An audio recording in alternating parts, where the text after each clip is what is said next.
politician and a former member of the County Assembly of Nairobi. But before we get into this conversation, let me take you through some of the facts and figures that will be forming the basis of this discussion tonight.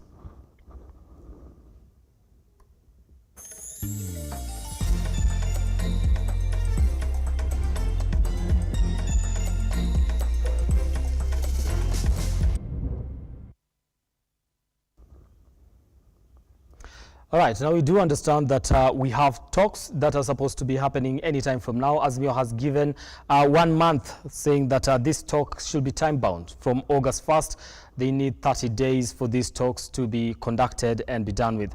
Now, the team that will be engaging in these particular talks comprises of 4 members from outside Parliament, 2 from each side. We do understand that Azimio named Kalonzo Musyoka and Eugene Wamalwa as their representatives, and also the leaders of majority and minority from the National Assembly. That will be Kimani Ichung'wah and Opiyo Wandayi.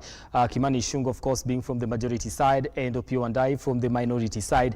And we do understand also that we'll have 4 additional members of Parliament, 2 from each side. From the Azimio side, we've already seen the members, which I'll be taking you through later on. Now, this particular team will be comprising of 4 members in total, 5 from each side. So the Kenya Kwanza side and the Azimio side will nominate 5 members each to have this conversation. And who is going to facilitate these discussions? Well, it's former Nigerian President Olusegun Obasanjo. That name rather is quite a mouthful. Now listen, apart from that, what are some of the concerns that need to be taken into consideration? Azimio says it wants to focus on the high cost of living, audit of the 2022 elections, bipartisan reconstitution of the Electoral Commission, inclusivity in national affairs, and respect for political parties. Now, those are the 5 key issues that they say they want to be given priority. Now, let's take a look at the members that have been nominated from the Azimio side. Kenya Kwanza is yet to give us a list, but the Azimio side says Kalonzo Musyoka, who is the Wiper leader, will be leading the delegation from the opposition. Opiyo Wandayi, of course, who is the minority leader of the National Assembly. Eugene Wamalwa, who is the leader of the DAP-K party.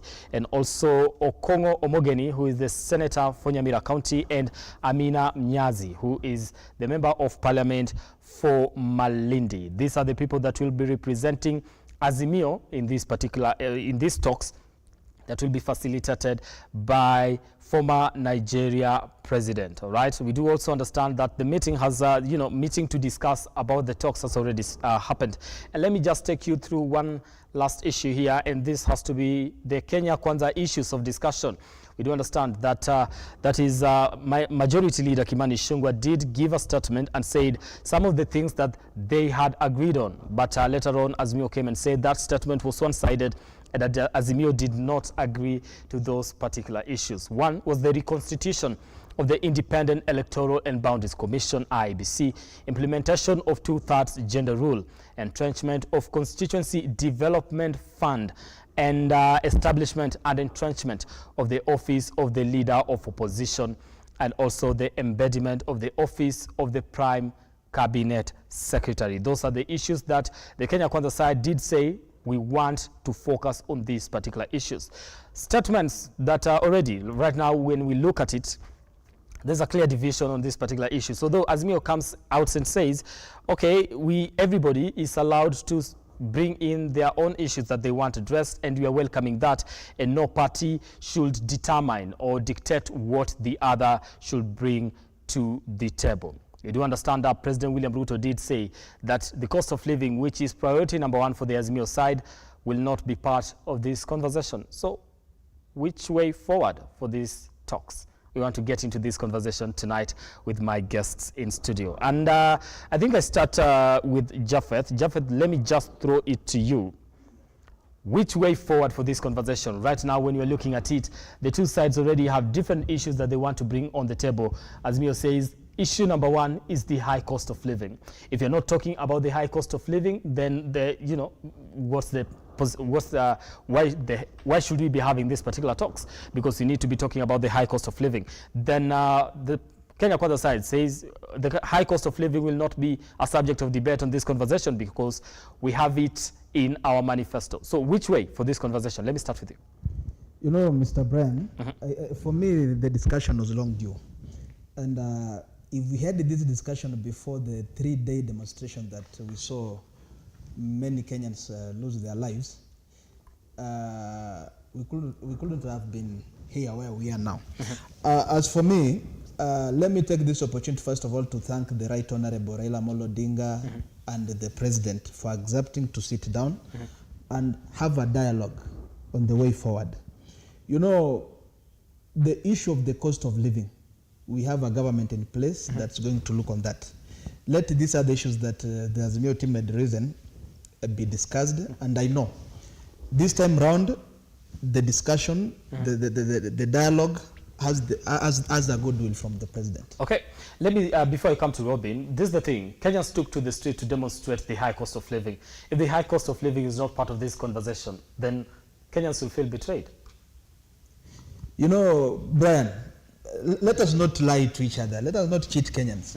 The cost of living was not part of what the demonstrations were about. Okay. You know, we know the politicians. We've worked with them. We have been with them throughout the campaigns, throughout since. And we understand them. When they want to drive the agenda, they come with an issue that affects Kenyans. They use it as a blanket to cover up what they want to push for. As for me, you know, the issue of the cost of living is not affecting Kenya alone. It's a worldwide issue. Should it then be a discussion? Should it be something that should be, you know, form a basis of conversation? For to a certain extent, Brian, yes, and maybe no, because for me, I feel after the dialogue, after agreeing on the way forward on the issues that Azimio are raising, then they can, I think the Azimio team should also come up with a way. You know, initially we were told that they have a shadow cabinet that will be keeping the government in check. So they should also come up with an alternative of the plans that the government is having. From there, the government can borrow the plan that they feel can solve the crisis that we're experiencing in Kenya. Okay, let me come to you, Robin. Which way forward for this particular conversation? The high cost of living is one of the biggest debates that has been happening in the country. But when the government says we'll not be talking on that because it is in our manifesto, Kenyans are like, if you're not talking about the cost of living, then why are you having this conversation? Because people took to the streets to demonstrate against the high cost of living. Japheth says that was a politicians using Kenyans for a ride. What do you say? I tend to disagree. And I feel that the conversation is not mainly on the cost of living, but on addressing certain issues on this we call the bipartisan side. Now I'm particularly drawn to the call for inclusivity, because even the cost of living can come out as in the place of inclusivity. And what people are talking about are the cost of living at the moment is informed by the policies that have been entrenched by the Kenya Kwanza regime. Now, as in your side, trying to correct the Kenya Kwanza side seems as a way of sabotage or not agreeing with the manifesto or inhibiting Kenya Kwanza from implementing their manifesto. Okay. So I do understand your sound has an issue. We'll be fixing that. Let me come to you, Japheth. In terms of this particular conversation, you know, then what, from where you sit, do you feel it should be a national conversation that involves every other person of this country, or should it just be a political conversation? Because if we eliminate the cost of living in this conversation, and also, you know, most of the things that are talking about mostly are touch on political parties and all that, then where is the place of the common mwananchi in this conversation? And Dr. Brian, from where I sit as Kabila Vijana leader, that is the conversation in what a national dialogue. Not a political dialogue. You know, as you said, the food crisis, for me, you know, it is the Azimio side trying to ensure that the Kenya Kwanza side are not implementing what was in the manifesto. Okay. The issue of the IBC, I think this one was mentioned when we had the bipartisan team. These are the issues that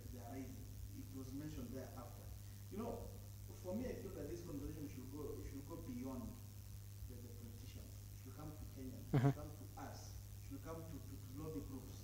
We have a discussion and we ask ourselves what do we really have as Kenyans. Okay. What is ailing us as a country? That's where the conversation should start from. All right, let me then throw this to you. Right now, when you look at the political scene, just in general, what do you make of that first?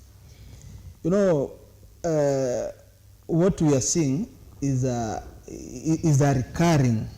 These are things that happened even after Uhuru Kenyatta was elected. It happened after during Mwai Kibaki's regime. It happened during Moi's regime. The handshake. You know, what happens is that they're coming with different names to confuse us, but these are the same thing that we experienced thereafter.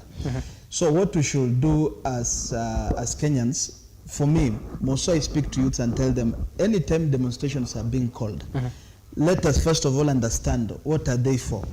Let us dig deep and understand what are these demonstrations for. Because we've lost so many young people because of demonstrations that we don't understand what the main agenda is. The main agenda. Let me come to you, Robin. I believe right now your mic is fixed. And you did speak about inclusivity for this particular conversation. And I think I did cut you short. I don't know if you had finished your point. Well, I was beginning from that point and seeing it as a point where on the Kenya Kwanza side, they do believe that they have a plan for the country and they're in government, so they want to implement that plan. The azimio side also has the call of the people on their back and the things that the people are talk about on a daily basis. So you will remember that at the beginning there were talks about the lifting of the ban on GMO, the lifting of the ban on logging, and it has boiled down to the issue of cost of living and goes further to the 16% tax fuel. So tax on fuel. So at the end of the day, I do believe that if the two teams are to sit together, then they will actually come out with a structure rather than leave us guessing on how these dialogues will be.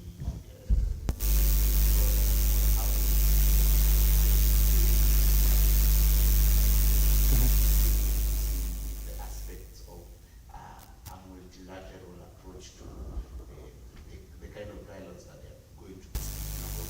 So people keep forgetting IEBC has a B for a reason. The B stands for boundaries. And we have had a constitution that said that the IEBC needed to do a review of the boundaries within 10 years. And then that was extended. All right, I think your mic, you're going to fix it to that. I believe the team is working just to make sure that we get to make sure that that is working properly. Now listen, Japheth, I have to engage you for quite a while. This is the thing. Are this conversation going to bear any fruits, do you feel? Because we've had the first bipartisan talks that, you know, there's azimio side, that is the opposition, did accuse the government of not being serious with these talks. And just like Robin is putting it, a lot of things are happening in regards to how the conversation needs to, you know, to be done, because issues are quite different.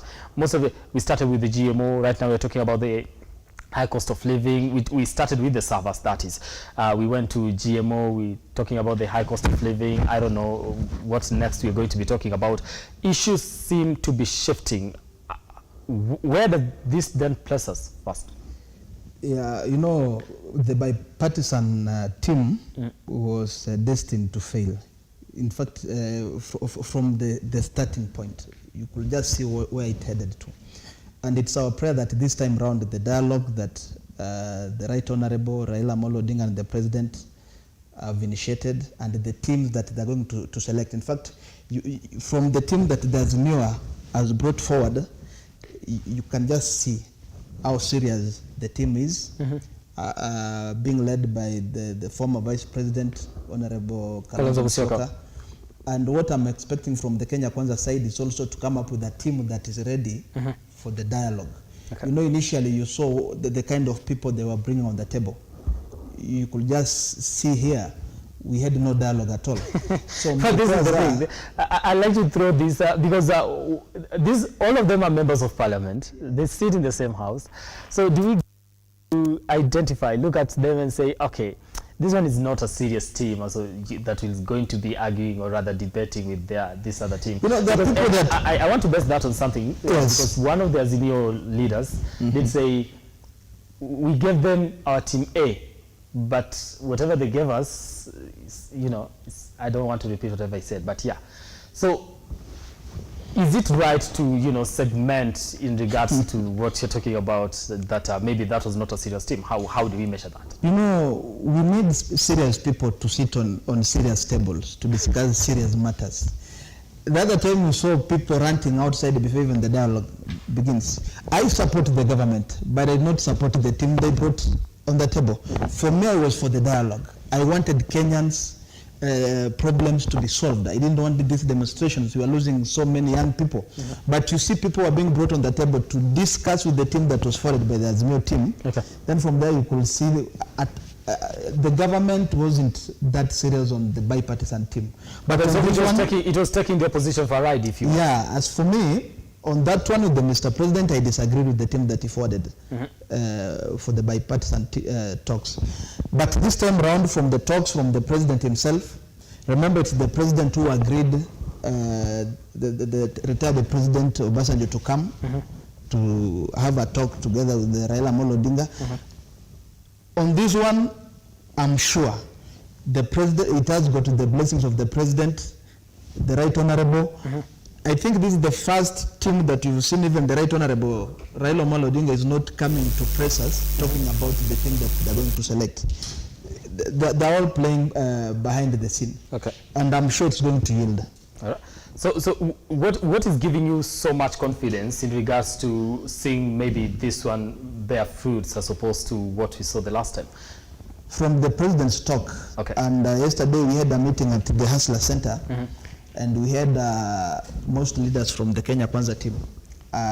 From the talk that I got from there, I can assure Kenyans this time round, there is a dialogue. Okay. We have a dialogue, I do believe. Robin, I don't know if your mic is okay. Could you do I really hope so. This time round, we have a dialogue. So Robin, let me see if you can chip in on this one. Listen. Do we or do we not have a dialogue? Do we have a conversation moving forward? Do we have a conversation that is going to lead to solutions for the issues that have been raised? Putting in mind that one of the issues that needs to be addressed is already, you know, being contested. Now, I don't think we have a dialogue yet. I believe we have a platform for the dialogue. Okay. Now, what happens or what time will tell us is whether that platform will go towards the good or towards the joke that we had said with the bipartisan talks, as he calls it. But I am really hopeful. I am hopeful that if we can have the right procedures and framework to guide this dialogue, then we can actually come out with something that lasts us long term. What I'm particularly drawn to is that the fact that most of these so-called issues being brought by either side seem to point to a constitutional amendment. And I am wondering whether the Kenya Kwanza side have changed their stance and are actually believing that we are in a constitutional moment for once. Maybe we've stopped arguing on that end. We were arguing so much last year here talking about we don't need a constitutional amendment. But it seems that once they're already in power, the tune starts to change. Okay. Let me ask you, because looking at some of the things that Azimio says needs to be addressed, the high cost of living, of course, we've talked about that. Audit of the 2022 elections. What do you make of that as an issue of debate or subject of conversation? Now, you know, it is very funny. The Kenya Kwanza side has always accused the Azimio side of not moving on, of not moving from contestation and from the elections and carrying on baggages of 2022. They should focus on 2027. But I tend to believe that most of them, most of the people around the president are actually the ones in denial. They actually don't believe that they are in power. They still complain as if they are people from outside government where they are still inside government. And I believe one of the reasons for that is that the president has played his cards to his chest. Most of the time, the people around him don't really know what is going on. You would have seen that frustration today in the morning when he was talking about how he calls PS and they don't know their job, and how he knows more about the ministries than the CSs and such like stuff. And it is because he has taken that initiative of always being the one with the cards, knowing what to do next, and being hands-on on the work. It makes his people be a bit quote-unquote lazy, so to speak, or no less quote-unquote. I don't want to use that word, but at the end of the day, you get to where you look at it from that angle and realize that maybe it's the Kenya Kwanza side that we need to talk to and make them realize that you are now actually in government and what we are talking to you, you should be implementing, not lecturing us about it. All right. Yeah. Japheth, do we need to audit an audit of the 2022 elections? Because this was the initial bone of contention when we started maandamano. I do believe when Raila Odinga was, the first time he was visiting people at Kamkunji, Mathare and all that. This is audit of the 2022 elections because there's a belief that something went amiss. So we need to look into that and, you know, make some adjustments and just know exactly what happened. Is it important to have this conversation on that particular table? Yeah, you know, Brian, the issue with the demonstrations started with the issue of opening the server. Yeah. And just see that sequence. It came from the issue of opening the server. Later on, it came to the issue of the cost of living. It keeps on changing. And I think the issue of auditing the IEBC, opening the server, should be left with the IEBC. The conversation that we must have is on how to run the country. Okay. The elections came. We went to the Supreme Court. The judges, the Supreme Court judges allowed the IBC and the azimio team to go see the server. We don't know what they saw. The results were out. The judgment was out. So I don't think whether it's time again to go back to the IBC issues. Okay. Let them restructure the IBC so that both sides get contented with the members that are going to sit in the IBC. Then from there, Brian, I think it's also good to have a conversation. Today we saw the president talking to his team and telling them that some PSs, what Robin has said, who don't even understand their work. That's where the conversation should start. That's what I'm saying. The conversation that we must have this time around in this country is the conversation within Kenya Kwanza and outside Kenya Kwanza. The conversation with the Azimio team and the conversation with Mwananchi. That's the conversation that we want to have. The issue, the IBC, should be left to the IBC because independent. It's an independent body. There's also one issue that they'll be talking about it, and this is bipartisan reconstitution of the Electoral Commission. How important is this to, you know, for these two sides to discuss on how we reconstitute IBC, who should be involved when it comes to this selection? Is it going to assure anything when it regards to how the next election is going to be conducted? Do we not? Brian, if you remember last year before election, we had that discussion here, and I told you, I was very categorical, and I said, I'm against the politicians participating in selecting the IBC commissioners. You saw what happened during the election when the results were about to be announced. We had a team that said we are not part of the results that are going to be announced. They did not. It was opaque. It was opaque. You remember the opaque team. And also this time around, I'm repeating the same. Let us have a team that is not. It's not a composition of the politicians who are going to give us the IBC commissioners. We are going to repeat the same thing that happened in the previous elections. But the issue with this country is the mistrust when it comes to the political scene, and also if the government, because it is believed that most of the time government has the machinery. So if the government will not allow other politicians and people who are going to take part in this election to be involved in the selection of the Electoral Commission, then we could be having a problem later on. Robin, let me bring you into this. How important is this to have the political class? Should we include them or should we have them out when it comes to selecting who is going to run this election? Number one, I want to point out to a culture of dissent that we have brewed in Kenya, especially under the Kenya Kwanza regime. You will remember when he talks about the Supreme Court that there was a dissenting ruling to the Supreme Court ruling. There were judges that dissented from the majority rule. You will remember from the results that were announced from Chebukati, there was a dissenting group from within the IEBC.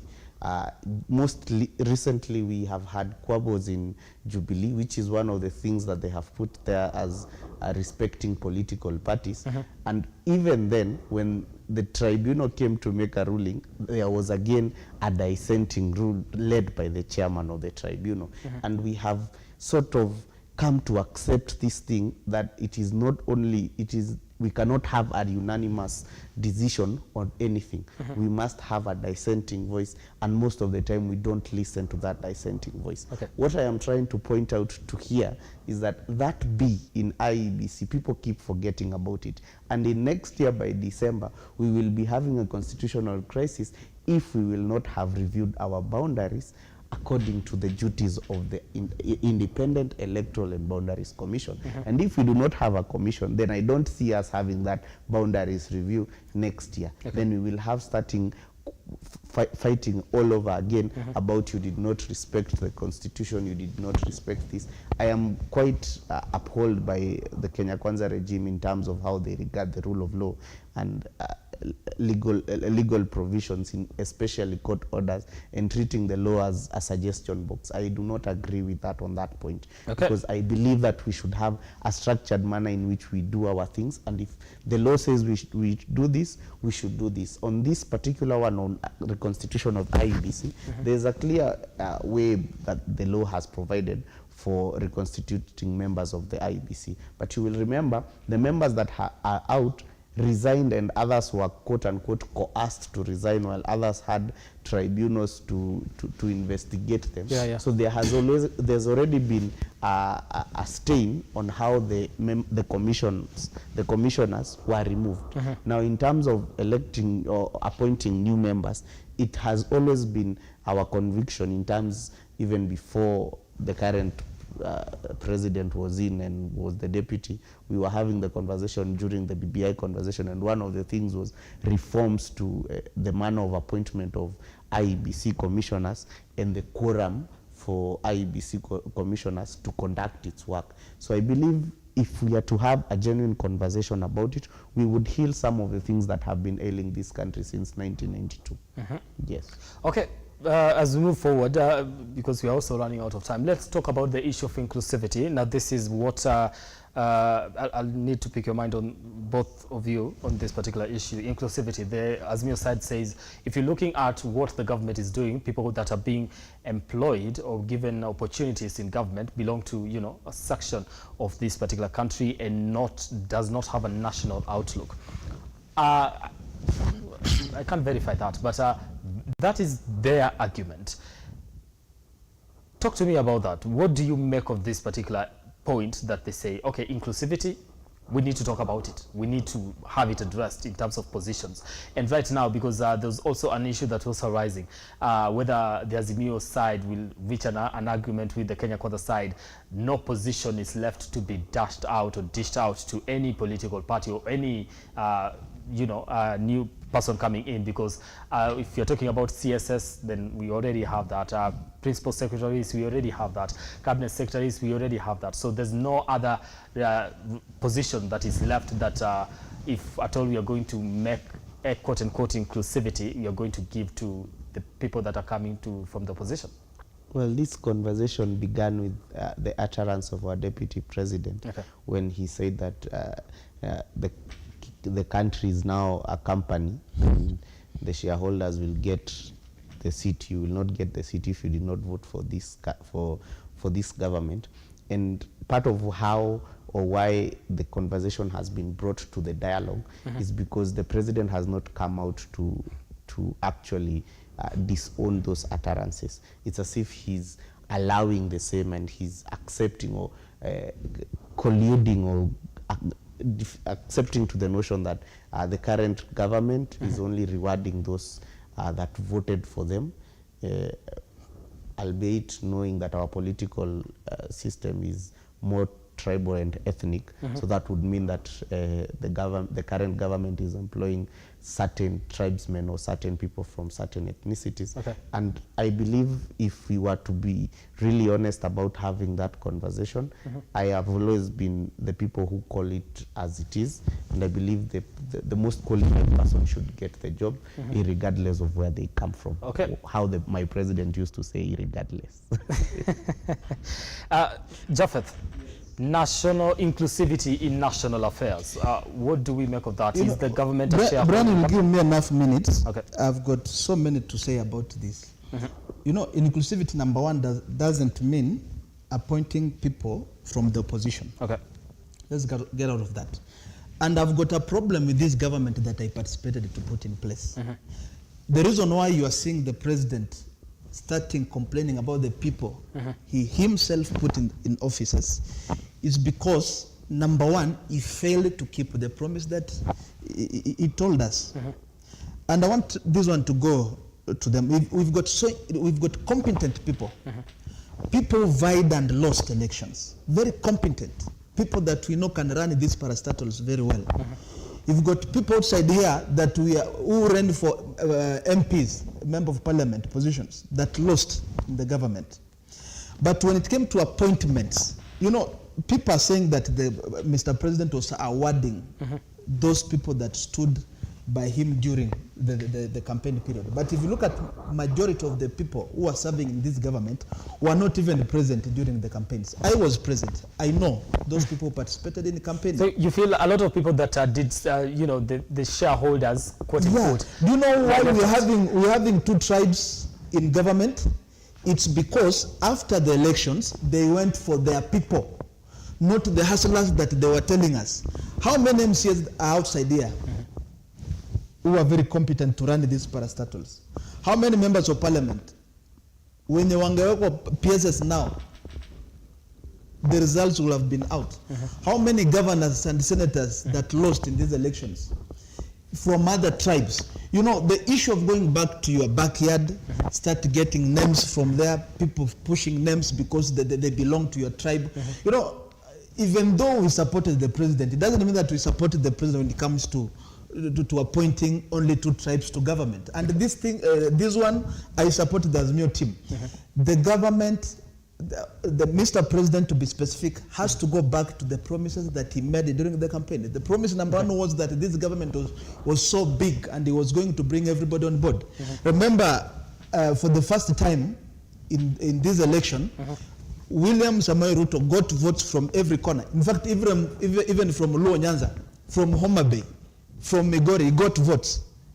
I get that. So if he was to go as per what he had promised, then we had people within the UDA team, within the Kenya Kwanza team, that are qualified to run the parastatals, that are qualified, that are going to arrive early in the meetings.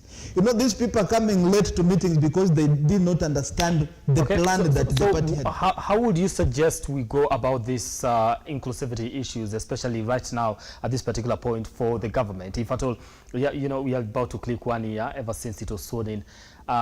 It's still early for them. So how would, from where you sit, how would you suggest they go forward in terms of making sure that everybody feels included? Get the qualified people. Qualified people are all over, from every tribe. Qualified people are not only those people that speak the same language. We've got to qualify the people from all the tribes. Okay. Go back, get these people from your team. All right. Okay. That get qualified people who gets to run this government. That is your take. Thank you so much.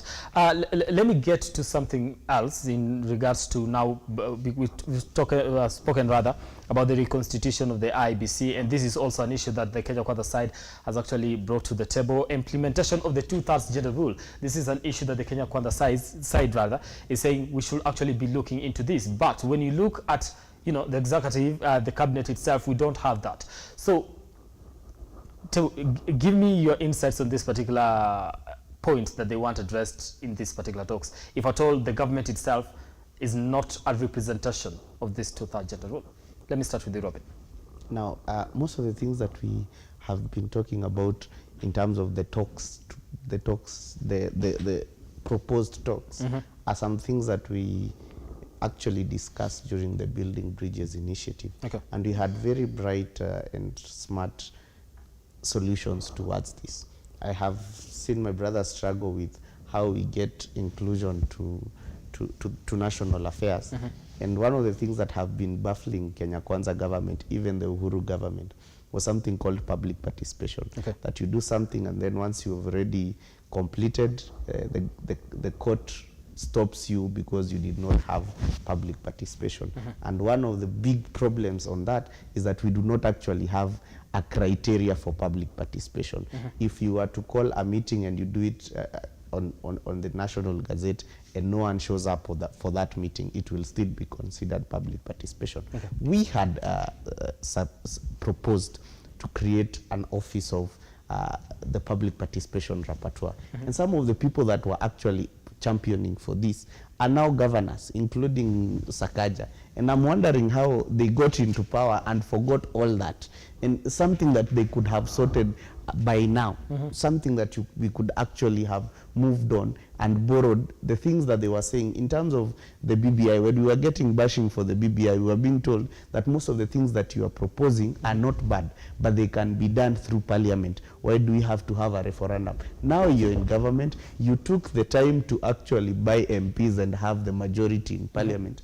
And why are you not legislating on the same? Okay. So I find that to be a double speech on their side. Right. And I will say this on national television, that one of the things that will kill the Kenya Kwanza government is their tongue, because they say this on one hand and do the complete opposite on the other side. All right.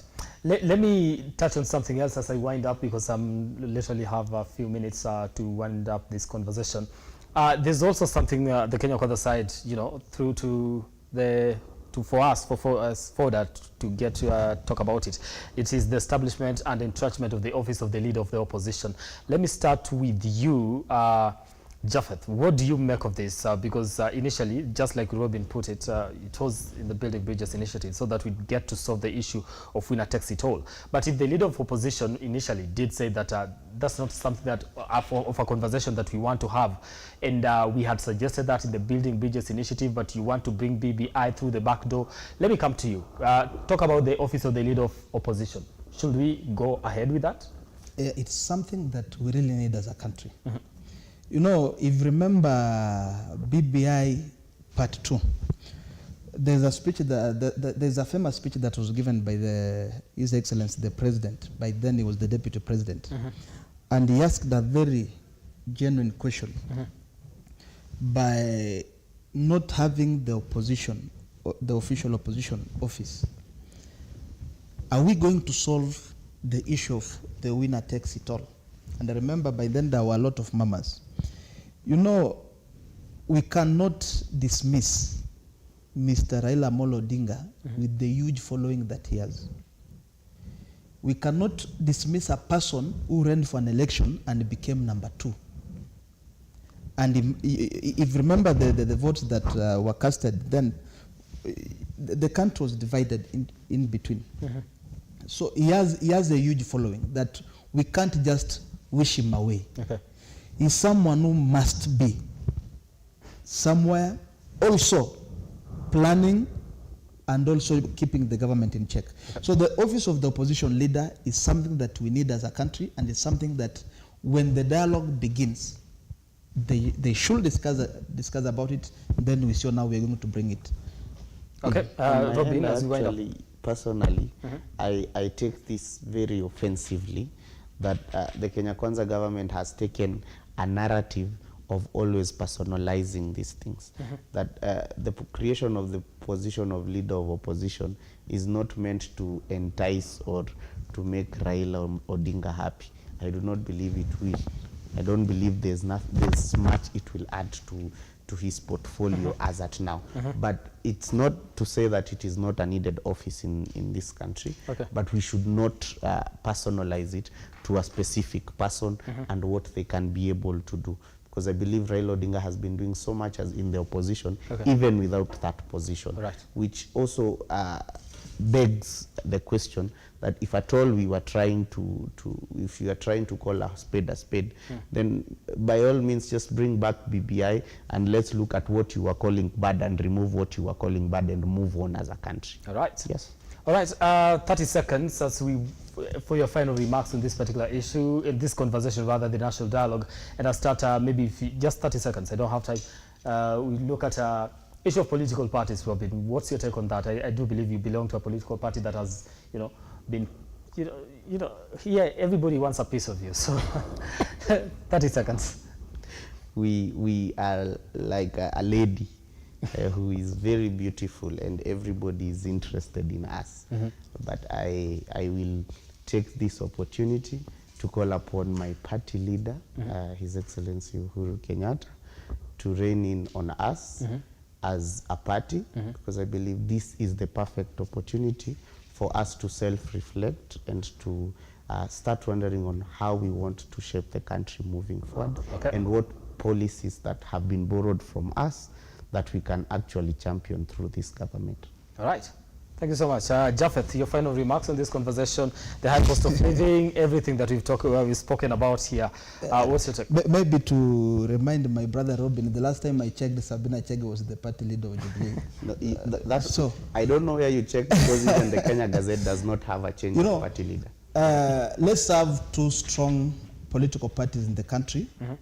And I urge my colleagues from Azimio side to register it as a political party. We're in the process of disbanding all political parties and having one huge political party, which is UDA, just like what we did with Jubilee. What if it gets to a point where people do not agree with the ideologies of that party? Maybe right now, just like you're putting it, that you have a political party that campaigned on this platform and said this is exactly what you're going to do. Then it gets to power, they deviate from the initial promises.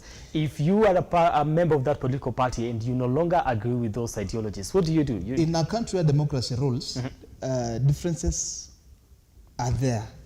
We must accept differences, but not the way they happened in Jubilee. The president, President Uhuru Kenyatta, took it personal, the deputy. And we understand who William Samoei Ruto is, and he means what he says. Okay. Right. He says a lot, but doesn't less. Okay. Thank you so much, gentlemen, for your time here and taking time for this conversation. But the issue of political parties, I believe, if people do not agree, then they get out and form their own political parties. That's why we fought for multipartyism. We'll not be championing for the third liberation, quote unquote, if the second liberation did not come into place. All right, we want to get sporty tonight. Here. Sports stories will be coming in a few. Yeah.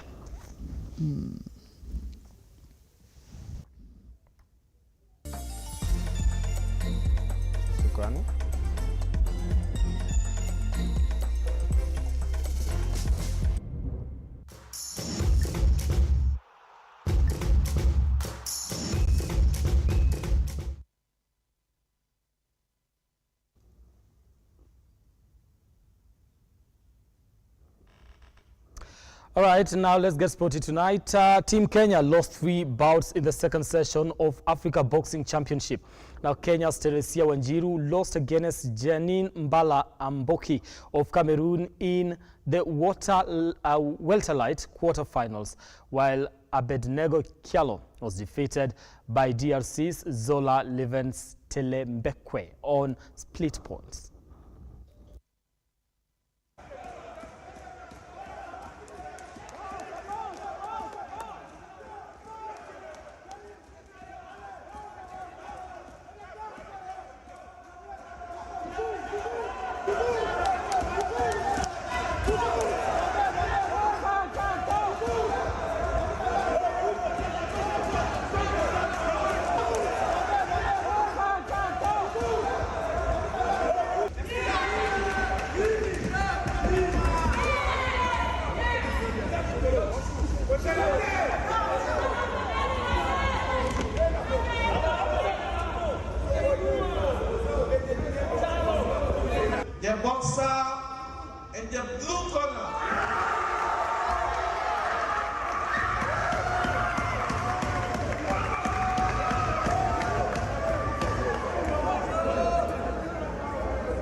Residents of Ikolomani, Kakamega County have strongly condemned the recent destruction of Malinya Stadium. Now, the stadium has been undergoing construction, and a group of youth was reported to have invaded the construction site and demolished a corrugated iron fence.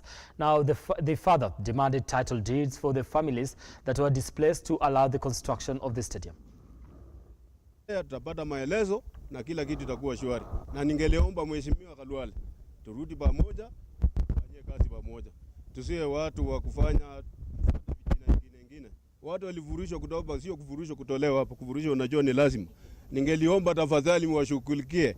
Mheshimiwa Gavana aliyotoka Obaranya alikuwa amesema tutafute njia hao watu watafutiwe land deeds. Mahali walienda wameka kama refugee, wakimbizi. Ukimbizi unaweza kuwa mkimbizi kwa nini la kuboma lako.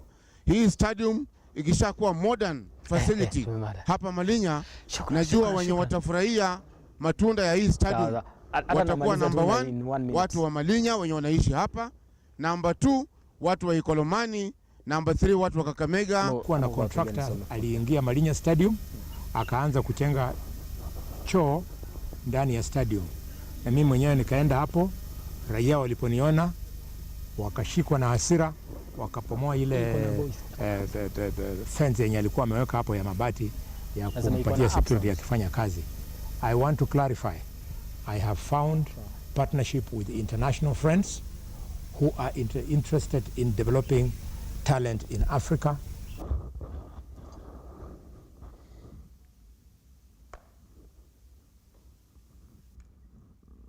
Now, all is set for the third round of the National Sevens Rugby Circuit. Now, Prince Law Sevens, that is scheduled to be held in Nakuru this coming weekend.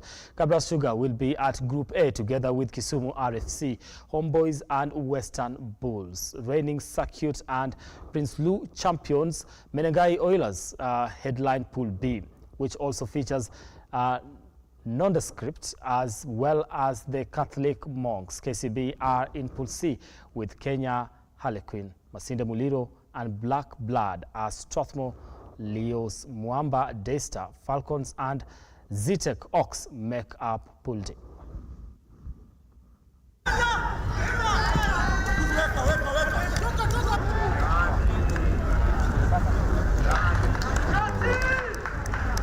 Hop, step and jump.